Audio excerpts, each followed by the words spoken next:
ఈరోజు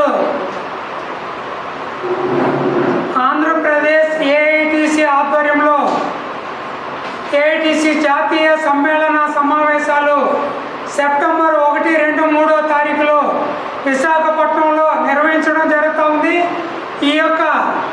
ఈ సమ్మేళనంలో ప్రధానంగా కేంద్రంలో అధికారంలో వచ్చినటువంటి బీజేపీ, ఈరోజు రాష్ట్రంలో అధికారంలో వచ్చినటువంటి టీడీపీ నాయకత్వంలో ఉన్న ఎన్డీఏ కూటమి ఈరోజు కార్మిక వర్గానికి వ్యతిరేకమైనటువంటి నిర్ణయాలు తీసుకోవడం జరుగుతూ ఉంది.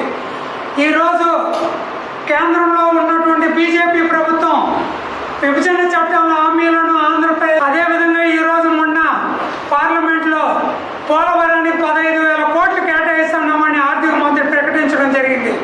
కానీ అదే పత్రికా విలేకరులు అది మీరు గ్రాంట్గా ఇస్తున్నారా, అప్పుగా ఇస్తున్నారంటే ఇది మేము ప్రపంచ బ్యాంకు ద్వారా తీసి అప్పుగా ఇస్తున్నామని అదే సీత అది ఆ డబ్బుల్ని మనం 30 ఏళ్ళ తర్వాత కట్టాల్సిన అవసరం ఉంది కాబట్టి మనం తీసుకుంటాం. ఏఐటీసీగా మనం డిమాండ్ చేస్తున్నాం.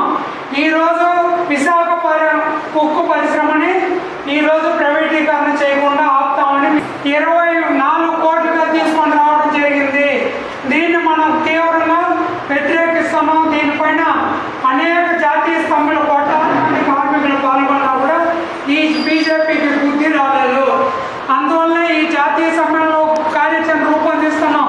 ఈరోజు అధికారంలో ఉన్నటువంటి టీడీపీ ప్రభుత్వం స్కీమ్ వర్కర్ల పైన రాష్ట్ర వ్యాప్తంగా కూడా అనేక ఇబ్బందులు పెట్టడం జరుగుతూ ఉంది. రాష్ట్ర వ్యాప్తంగా సుమారు వేలాది మంది కార్మికుల్ని నేను అధికారంలో వచ్చిన నిన్ను తీసేస్తానన్న ఒక ధోరణిలో పనిలో నుంచి తొలగించడం జరిగింది. ఈరోజు వాళ్ళపైన అదేవిధంగా స్కీమ్ వర్కర్లకు ఇచ్చినటువంటి ఆశా అంగన్వాడీ వాళ్ళకి, మధ్యాహ్న భోజన కార్మికులకు జీతాలు పెంచాలని, మున్సిపాలిటీ కార్మికులకు సీనియారిటీ ప్రకారం పర్మనెంట్ చేయాలని, హాస్పిటల్ కార్మికులకు 549 జీవో ప్రకారం 16,000 జీతాలు ఇవ్వాలని అనేక డిమాండ్ల పైన చర్చించి భవిష్యత్ కార్యాచరణ రూపొందించుకుంటాం. చిత్తూరులో ఉన్నటువంటి అపోలో కార్మికులకు కూడా 549 జీవో ప్రకారం జరగబోయే జిల్లా విస్తృత స్థాయి సమావేశంలో కార్యాచరణ రూపొందించుకుంటామని ఈ సందర్భంగా తెలియపరుస్తుంది.